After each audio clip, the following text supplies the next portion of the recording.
মোহাম্মদ শাহিন নামের এক রোগী সকালে জরুরি বিভাগে চিকিৎসা নিতে ইনডোরে ভর্তি হন। সেখানে দায়িত্বপ্রাপ্ত চিকিৎসককে না পেয়ে ক্ষিপ্ত হয়ে ওঠেন রোগীর স্বজনরা। পরে তারা ফের জরুরি বিভাগে গিয়ে কর্তব্যরত স্টাফদের সঙ্গে তর্ক বিতর্কে জড়ান। এক পর্যায়ে জেলা স্বেচ্ছাসেবক দলের সাবেক সভাপতি সোহেল আহমেদ মানিকের নেতৃত্বে হাসপাতালের স্টাফদের ওপর হামলা ও জরুরি বিভাগে ভাঙচুর করে চলে যান। প্রথমে এসে একজন আর কি আমার ঠিক মুখে আর কি নাকে একজন ঘুষি দেয়। তো আমি জাস্ট অতর্কিত একটা হামলা আমি নিজে ঠেকানোর মতো আর কি আমি জাস্ট প্রিপেয়ার্ড ছিলাম না। ওটা একটু বেশি আর কি জোরে আমাকে আহত করছে এবং সাথে আরো 4-5 জন তখন আরো নিচ থেকে ডাকতে শুরু করে, এই একজন বেশি চলে এমন আর কি। তখন আর কি তারা এসে আর কি বেশ হামলা করে আমার সাথে। আমার দুজন আমার স্কুলকেপারের সাথে আর দুজন স্টাফ ছিল ওখানে, তারা বেশ হেল্প করেছিল ঠেকানোর জন্য, বাট তারাও আহত হয়েছে।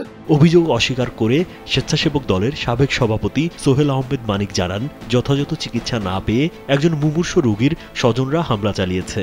এই হামলার সাথে তিনি জড়িত নন বলে জানান। রোগী দেখতে গিয়ে আমি ওখানে দেখতে পাই যে আমার গ্রামে একটি মারামারি হয়েছে। সেই মারামারিতে একজন গুরুতর অসুস্থ, সেই অসুস্থতার ভিতর দিয়ে ডাক্তার না থাকার কর্তব্যরত রোগীর আত্মীয় স্বজন এবং ওখানকার এমার্জেন্সিতে যারা স্থানীয় ডাক্তাররা ছিল বা নার্স ওয়ার্ড ছিল, তাদের মধ্যে একটা গণ্ডগোল, হাতাহাতি বা ভাঙচুরের মতন একটা ঘটনা ঘটছে, এরকম আমি যে দেখতে পাই। যে সাতক্ষীরায় অনেক গ্রুপিংয়ের রাজনীতি।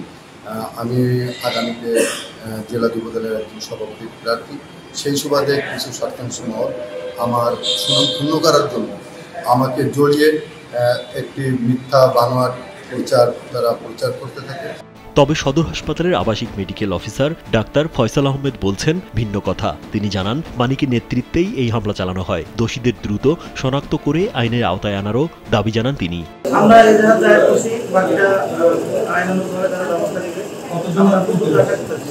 আমরা লিখে দিয়েছি যে রোগীর নাম লিখে দিয়েছি, কিন্তু রোগী তো আর কিছু করে নাই। আমরা তো লিখেছি যে রোগীর আত্মীয় স্বজন এরকম 8-10 জন তারা এখন তাদেরকে শনাক্ত করার জন্য আমরা প্রশাসনের কাছে অনুরোধ করব। এ ঘটনা থানায় জানানো হয়েছে বলে উল্লেখ করেছেন Satkhira civil surgeon doctor Mohammad Abdus Salam. দোষীদের শাস্তির দাবি জানান তিনিও। আমরা তাৎক্ষণিকভাবে আমি ব্যক্তিগতভাবে এসপি মহোদয়ের সঙ্গে যোগাযোগ করি। এসপি মহোদয় তাৎক্ষণিকভাবে সদরের ওসি সহ অন্যান্য স্টাফ পাঠায়, অন্যান্য ফোর্স পাঠায়। আমরা চাই অতি দ্রুত এই ধরনের কর্মকাণ্ডের বিচার পায় এবং দোষীরা খুব তাড়াতাড়ি আইনের আওতায় আসে। এদিকে সদর থানার ভারপ্রাপ্ত কর্মকর্তা সামিনুল হক জানান, বর্তমানে পরিস্থিতি নিয়ন্ত্রণে রয়েছে। হাসপাতাল কর্তৃপক্ষকে পুলিশের পক্ষ থেকে অভিযোগ দেওয়ার পরামর্শ দেওয়া হয়েছে। অভিযোগের ভিত্তিতে পরবর্তী পদক্ষেপ নেওয়া হবে। না, আমরা আসছি এখানে ওনাদের অভিযোগ দেওয়ার জন্য বলা হয়েছে। অভিযোগ প্রার্থীর সাথে আইনগত ব্যবস্থা গ্রহণ করা হবে। ব্যাপারে এই কথা ক্লিয়ার করেনি আমাদেরকে, ওরা আলোচনা করতেছে। আর এখানে পরিস্থিতি স্বাভাবিক আছে, আমরা এখানে পুলিশ রাখছি। শনিবার সকাল 10:30টার দিকে সাতক্ষীরা সদর হাসপাতালে জরুরি বিভাগে এ ঘটনা ঘটে। এদিকে অনাকাঙ্ক্ষিত এই ঘটনা নজরে এলে তাৎক্ষণিকভাবে অভিযুক্ত সোহেল আহমেদ মানিককে বহিষ্কার করেছে স্বেচ্ছাসেবক দল। রাজীব বিশ্বাস, কালবেলা।